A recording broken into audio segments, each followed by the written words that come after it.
நேத்து நான் கேட்ட அந்த புனிதை யாருன்னா, புனித பெர்பெக்சுவா அப்படின்னு சொல்லக்கூடிய ஒரு புனிதை. இவங்க வந்து ஆப்பிரிக்கா நாட்ட சேர்ந்தவங்க.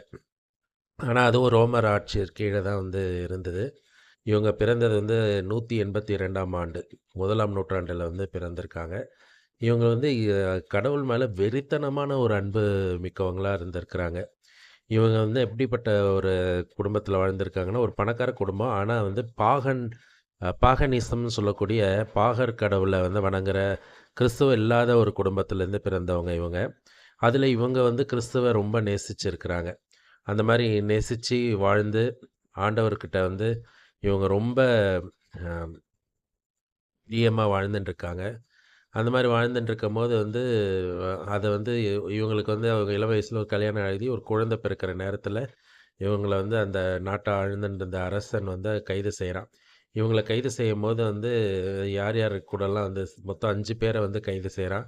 அதில வந்து பெர்பச்சுவா ஃபெசிலிட்டின்னு சொல்லக்கூடிய இவங்க 2 பேருடைய திருவிழா தான் ஒண்ணா கொண்டாடப்படுது. ஃபெசிலிட்டாஸ்ன்னு சொல்லுவாங்க. அப்புறம் வந்து இன்னும் 3 பேர் இவங்களோட சேர்க்குறாங்க.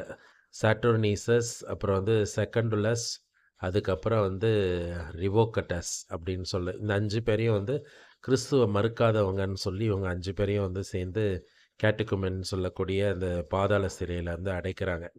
அந்த இடத்துல அடைச்சு இவங்க வந்து கஷ்டப்பட்டு சிறையில வாடிட்டு இருக்காங்க. அவங்களுக்கு அந்த நேரத்தில குழந்தை பொறந்து இருக்கிற சமயம். ஸோ, அதனால இவங்க குழந்தையும் இவங்க சிறையிலே வச்சிருக்காங்க. இவங்க கூட கர்ப்பமா இருந்த ஒரு பெண்மணி தான் வந்து அந்த ஃபெசிலிட்டஸ்ன்னு சொல்லக்கூடியவங்க. ஸோ, இவங்க என்ன பண்றாங்க, இவங்கலாம் வந்து ரொம்ப விசுவாசமா வந்து ஜெபம் பண்ணிட்டு இருக்காங்க. இவங்க வந்து அந்த இடத்துல வந்து அந்த ஃபெசிலிட்டஸ்க்கு உதவி செஞ்சு இது பண்ணிட்டு இருக்காங்க. அப்போ இவங்களுக்கு நெறைய காட்சிகள் கிடைக்குது. அதில ஒரு காட்சி தான் வந்து விண்ணகத்துக்கு வந்து ஏணியில ஏறி போற மாதிரி ஒரு கனவு. இன்னொரு காட்சி வந்து எப்படி வருதுன்னா, இவங்களோட 7 வயசு சகோதரன். இவங்க சின்ன வயசுல இருக்கும்போது 7 வயசுல இவங்களுக்கு ஒரு சகோதரன் தான். அவர் இறந்து, அந்த சகோதரன் வந்து ஒரு தண்ணி தாகத்துக்கு ஒரு பாதாளத்தில இருக்கிற மாதிரி தெரியுது. இவங்க வந்து அவங்களுக்காக ஜெபம் பண்ற மாரி பார்க்குறாங்க.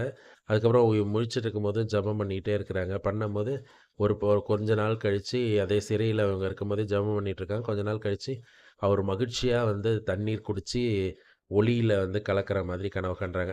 அதுதான் வந்து உத்திரிக்கிற ஸ்தலம்ன்றது வந்து சொல்லப்படுது. ஸோ முதல் முதல் உத்திரிக்கிற ஸ்தலத்த பார்த்த, உத்திரிக்கிற ஸ்தலம்னு ஒண்ணு இருக்குன்றத உணர்ந்த ஒரு புனிதை வந்து இந்த பெர்பெக்சுவா அம்மா தான். ஸோ அப்பேற்பட்ட ஒரு மகா பெரிய புனிதை. கடைசியில இவங்க வேத சாட்சியா மரிக்கிறாங்க. அவங்க மரிச்ச ஆண்டு வந்து பார்த்தீங்கன்னா, 203ஆம் ஆண்டு. அப்போ அவங்களோட வயசே 21 வயசு தான்.